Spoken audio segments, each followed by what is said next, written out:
Hello, and welcome back to Foos Entertainment for my review of 2021's Don't Breathe 2 in UHD 4K.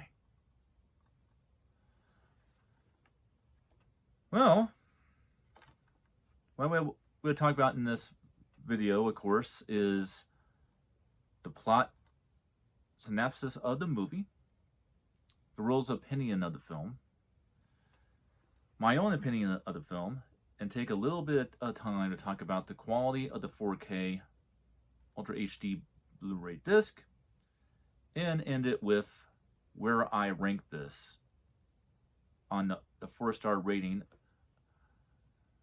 that pretty much is poor,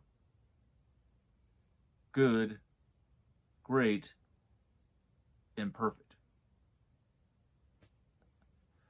So let's go on to the plot synopsis. In the thrilling sequel to the breakout hit Don't Breathe 2, replaces the blind man who has been hiding out for several years in an isolated cabin. He lives with a young girl and has recreated the family stolen from him by a drunk driver. Their quiet little life together is shattered when a group of unseemly criminals kidnaps her and forces the blind man to tap into even darker and more creative instincts in an effort to save her. Yeah. That's pretty good, straight to the point. Well, the rules opinion of this film. This was looked at in 2021 as one of the best horror films of the entire year.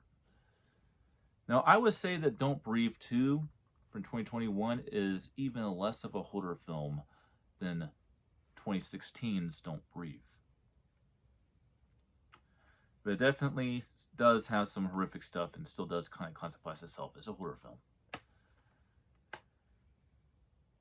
And there's some really good stunts in this movie. There's a lot of ball-to-ball action in this film.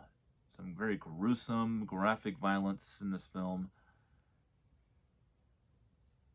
There's one issue I have that I think the world has with it, and that is the killing of the blind man's dog, Shadow. That's kind of a little too much for me. Me being a person that thinks that dogs are better than human beings. But it does kind of pay off with another dog in the film. Which brings on to my opinion. Don't Breathe Part 2 to me is an inferior movie to Don't Breathe. But that's only from its thriller, suspense, horror elements that you have in the first film. That kind of are not there as much in the second film. But is the first film, Don't Breathe, made you feel sorry for what you thought was the villains of the film,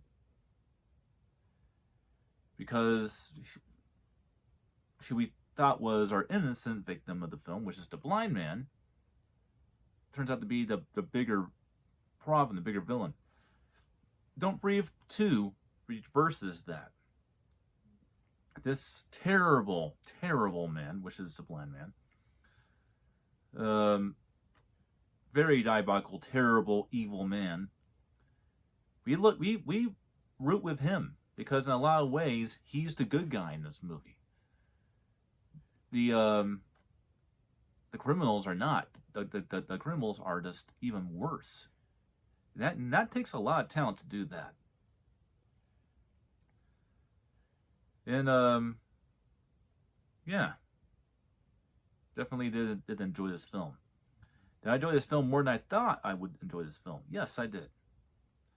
But I will say, in terms of terror, in terms of we go to watch a horror film, this is definitely not that movie. But I definitely do get a big kick out of this film. All right. So the Foos, actually no, we had this right quality first. While Don't Breathe had great quality, I cannot say the same about this. This is a 4K that really needed a little bit more work. The HDR plus Dolby Vision, and this has both, really could have been handled a little bit better in this movie. The Dolby Atmos sound presentation kind of comes across more as a generic sound presentation instead of a really high-end one. But for a Sony 4K release is not terrible. But I've seen better. But you'll still get your money's worth out of it. But it's not reference quality on this film. Definitely not. Which is a shame because it's a very good movie. Now let's go on to the Foos ranking. I give this a 3-star rating as well, which means that I think it's a great film. I just don't think it's a perfect film. So Foos says check it out, and I'll see you guys on the next one.